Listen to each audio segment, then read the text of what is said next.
Genghis Khan. The bloodiest battles. The winds swept across the open plains as Genghis Khan surveyed the horizon, the remnants of his youth fueling the fire within him. He had suffered much to get to this point.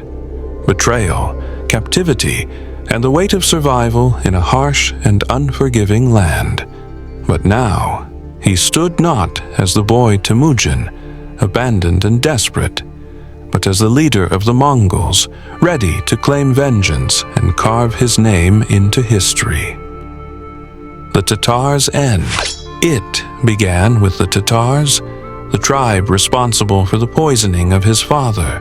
Their betrayal had left Temujin and his family to fend for themselves in the wilderness. Years later, the Tatars now face the fury of a grown man forged by suffering. In 1202, Genghis Khan led his army against them, a calculated assault that would serve as his first great conquest. The Tatars, confident in their strength, met the Mongols on an open plain. But Genghis Khan's strategy was as ruthless as it was brilliant. The Mongols feigned retreat, drawing the Tatars into a trap. Hidden archers emerged, unleashing a relentless hail of arrows that tore through the enemy ranks. Horses screamed, warriors fell, and the battlefield descended into chaos. When the fighting ended, the Tatars were utterly defeated. Genghis Khan issued a decree: every Tatar male old enough to fight was to be executed. His soldiers carried out the order with precision, ensuring no future rebellion. Survivors, women, and children were taken into the Mongol fold, their fates tied to the will of their new master. The message was clear: betrayal would not be tolerated. Those who dared defy Genghis Khan would face total destruction.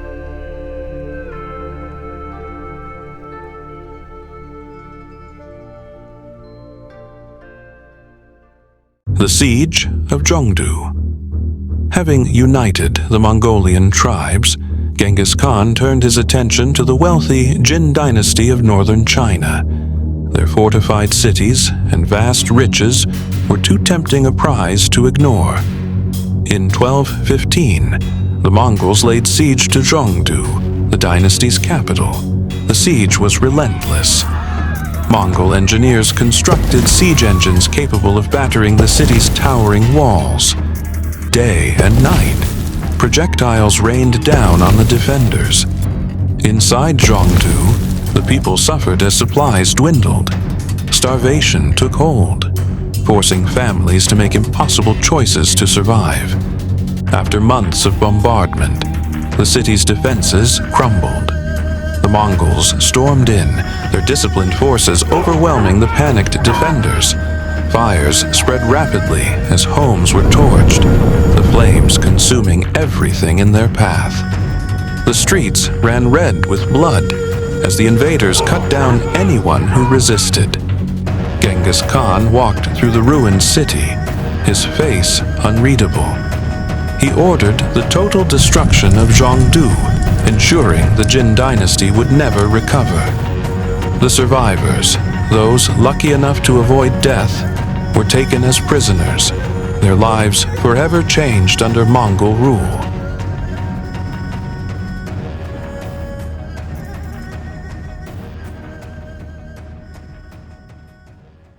The Wrath of Nishapur. The campaign against the Khwarezm Empire began with an insult. The Shah of Khwarezm had executed Genghis Khan's envoys, violating the sacred laws of diplomacy. The great Khan responded with a campaign that would devastate the empire. Among the cities that fell, none suffered more than Nishapur. The Mongols laid siege to the city, their forces encircling it completely. For days, siege engines hurled stones and flaming projectiles at the walls. The defenders fought valiantly, but the Mongol assault was unrelenting. When the city finally surrendered, Genghis Khan's wrath was deeply personal. His son-in-law had been killed during the siege, and he demanded retribution. The entire city was ordered to be destroyed. The Mongols spared no one. Men, women, and children all met the same fate. By the time the fires died down, Nishapur was no more.